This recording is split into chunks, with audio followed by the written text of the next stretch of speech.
Découvrez le DJ qui est en vous. Le conservatoire de Voiron regarde l'avenir et lance un concours de musique électro, c'est Trémix. Ne le parlez pas de sexe faible, les Cannibales Marmottes de Grenoble organisaient une compétition musclée ce week-end à la halle Clémenceau. Et puis une solution pour ne pas voyager seul, faire des économies et ne pas augmenter la couche d'ozone, c'est le covoiturage. Bonsoir à tous, ravi de vous retrouver dans ce Cap Info du mardi 12 novembre 2013. Il faut sauver le patrimoine scientifique et technique contemporain. C'est en tout cas le but des rencontres organisées les 14 et 15 novembre à Grenoble. Pour en parler, je reçois deux organisateurs. Colette Alibert, bonsoir. Bonsoir. Et vous êtes présidente de l'AFID, c'est l'association pour le patrimoine et l'histoire de l'industrie en Dauphiné. Gérard Chouteau, vous êtes membre de l'ACONIT, bonsoir. Oui, bonsoir. Vous êtes également responsable pour l'Académie de Grenoble d'une mission de sauvegarde du patrimoine scientifique et technique contemporain. On reparle de vos activités dans quelques minutes. Mais on commence ce... Les 14 et 15 novembre se dérouleront à l'amphithéâtre de l'IUT Génie thermique et énergie de Grenoble. Les rencontres pour la sauvegarde du patrimoine scientifique et technique contemporain. Gérard Chouteau, vous êtes membre de l'ACONIT. Vous êtes également responsable pour le quart sud-est, le grand quart sud-est d'une mission pour la sauvegarde du patrimoine scientifique et technique contemporain. À côté de vous, Colette Alibert, vous êtes présidente de l'AFID. Alors, je vais commencer avec votre voisin. Pourquoi avoir décidé d'organiser cet événement à Grenoble ? Alors d'abord, il faut préciser que la mission de sauvegarde du patrimoine scientifique, elle se place dans un cadre national qui est piloté par le Musée des Arts et Métiers. Donc c'est une mission qui a démarré en 2004 et à Grenoble qui a démarré vraiment en 2005. Alors pourquoi organiser ces journées? D'abord parce que la sauvegarde du patrimoine scientifique, technique, contemporain, c'est pas seulement de garder des objets pour les mettre sur une étagère, c'est aussi et surtout de placer ces objets dans un contexte historique, et en particulier le contexte historique grenoblois, qui est un contexte particulier parce que le développement scientifique de Grenoble, le développement impétueux qu'on a connu, c'est un développement qui est plutôt jeune, qui est plutôt, bien qu'il y ait une histoire ancienne avec Aristide Bergès, avec tout la Louis Blanche, etc., qui remonte à la deuxième moitié du 19e siècle, mais il y a eu quand même toute cette floraison qui d'ailleurs s'est nourrie de ce qui s'est passé avant, bien entendu, surtout après la guerre, avec la venue d'un certain nombre de grands scientifiques, dont je ne vais pas tous les nommer. Donc, mais pourquoi les grandes entreprises ont décidé de s'installer à Grenoble? Parce qu'il y avait le CEA ou... Les grandes entreprises ont décidé de s'installer à Grenoble. Je pense que ça date surtout de la fin du 19e siècle parce que c'est démarré avec la chimie, avec la huile blanche, la métallurgie. Il y a eu une synergie assez extraordinaire d'ailleurs entre les industriels.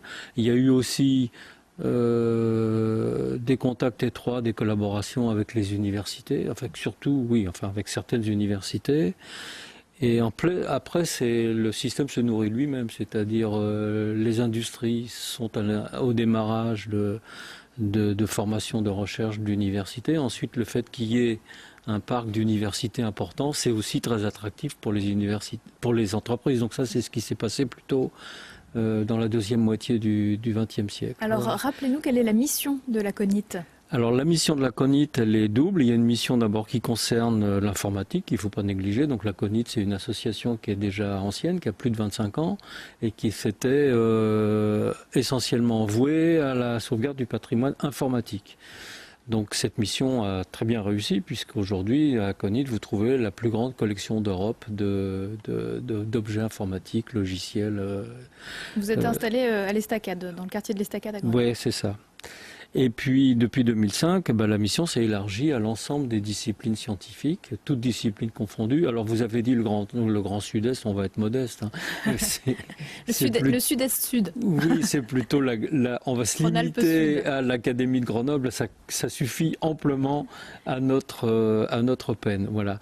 Alors, on travaille depuis 8 ans. On a fait un gros travail de sensibilisation. On a établi beaucoup de collaborations avec le CNRS, avec les instituts de recherche, avec des entreprises aussi. Je citerai l'entreprise que les Grenoblois connaissent bien, qui s'appelle Raymond, que les Grenoblois connaissent sous le nom de Raymond Bouton et qui fait aussi un gros travail.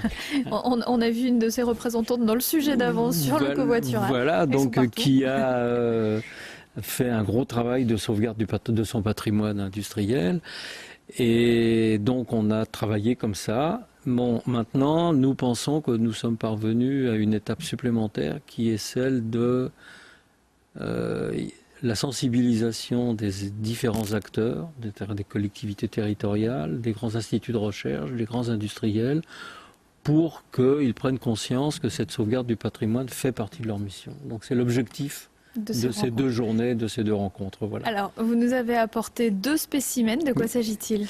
Alors ça, c'est c'est un peu amusant. C'est des objets qui ont rempli les laboratoires entre les années 50 et les années 80-90.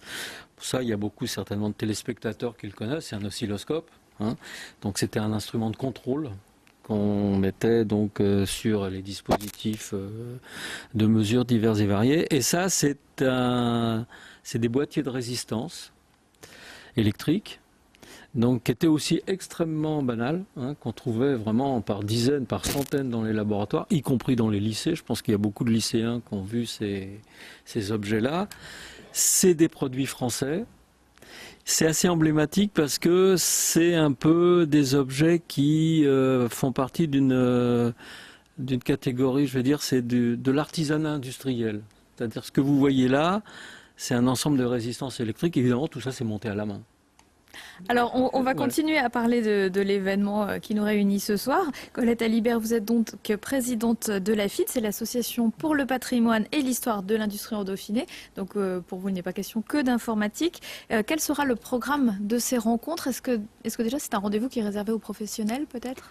Alors, effectivement, l'objectif premier concernait surtout des acteurs qui constituent du patrimoine et plutôt des institutions que des industries, puisque en fait le patrimoine industriel est déjà assez solidement conservé en Isère. Des associations et des musées s'y emploient. On n'est pas les plus mal lotis. Non seulement on n'est pas mal lotis, mais en plus c'est une préoccupation qui se poursuit et qui mérite d'ailleurs d'être encouragée et d'être poursuivie. Concernant directement votre question sur le programme, en fait, pratiquement la première journée est surtout consacrée à décrire des exemples de conservation, de sauvegarde du patrimoine scientifique et technique dans d'autres régions qui ont des réalisations assez intéressantes.